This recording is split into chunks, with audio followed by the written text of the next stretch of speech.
Hi everyone, welcome to our presentation about e-voting constructions. This video will be presented by Steve Zhang, Haitian Li, and Junyue Zhou, starting with the introduction by Haitian. The digital age has ushered in a plethora of advancements, with voting systems standing as a prime example. E-voting or electronic voting has rapidly gained traction in recent years.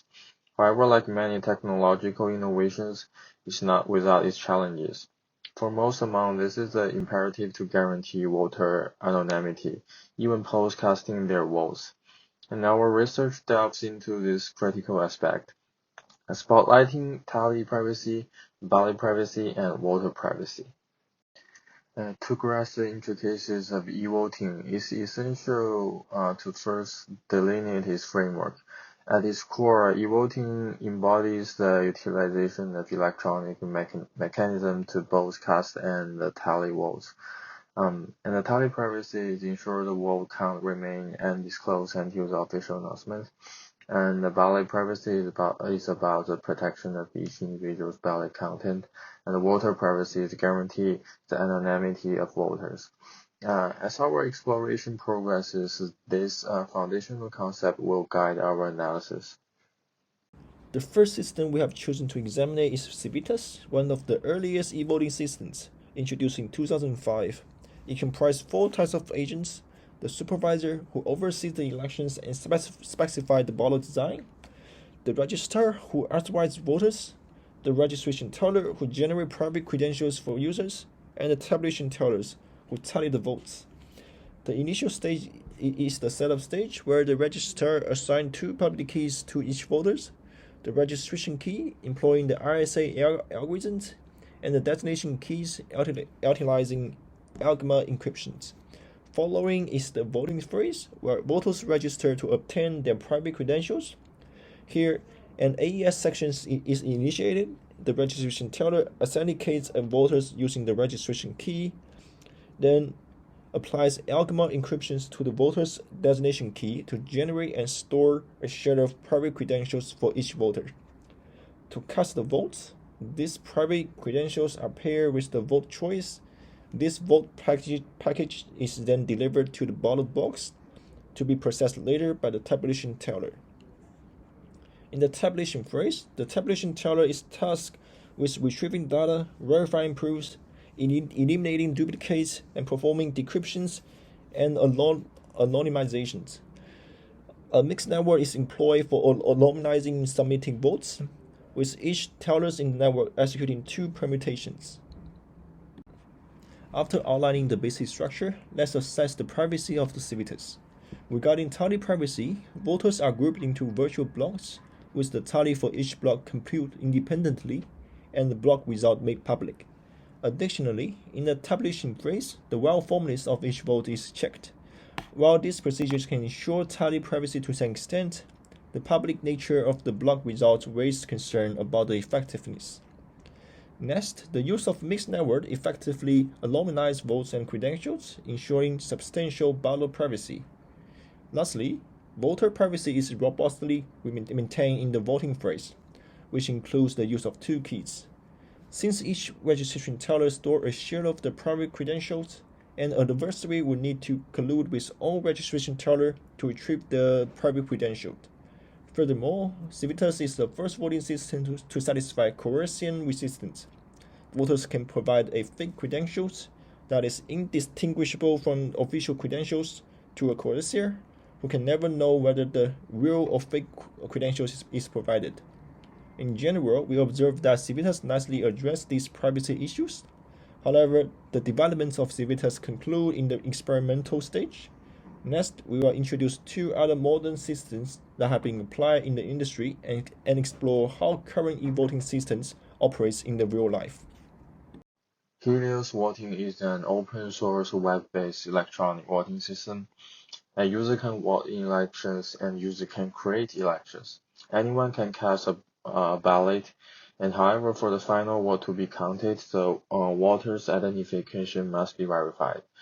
Helios uses homomorphic encryptions to ensure ballot secrecy. It has been used in several academic and non-profit organization elections. Helios using homomorphic encryption to ensure tally privacy.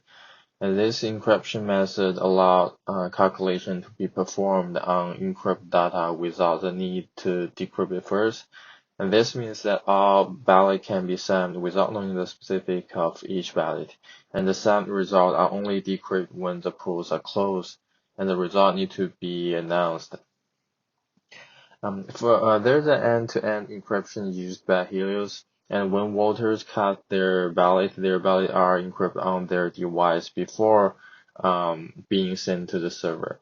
And this ensures that the content of the ballot is unreadable to any potential attacker during transmission. For the voter privacy, Helios will send an anonymous credential when a voter registers to vote, and which allows them to vote but is not associated with their identity. Similar to Helios, there are a number of other e-voting systems that are trying to address these challenges, and next we will look at the VoteZ system and how it is unique in this space. Hi there, here's Junior. Now I would like to introduce you to VoteX, an electronic voting platform that is primarily mobile-centric. What's that VoteX about? It's a use of blockchain technology to enhance both security and transparency. Additionally, it incorporates biometric technology to ensure the real-time identity verification. So, how does VoteX utilize blockchains? Blockchains primarily employ the following cryptographic method: public and private key encryption. Every participant has a pair of public and private key. The public key is used for encrypting information, while the private key is used for decryption. Hash function. Each block contains the hash value of the preceding blocks, ensuring data integrity and immutability. Digital signature. This is utilized to verify integrity and origin of data.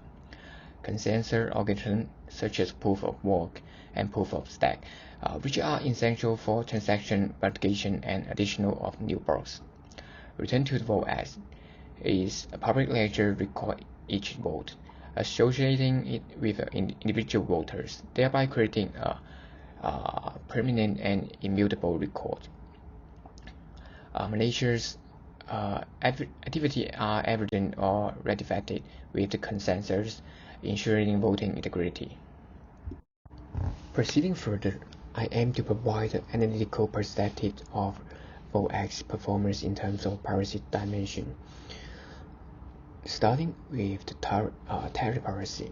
In the VoteX ecosystem, voters are carefully recorded on the public ledger, reflecting transparency.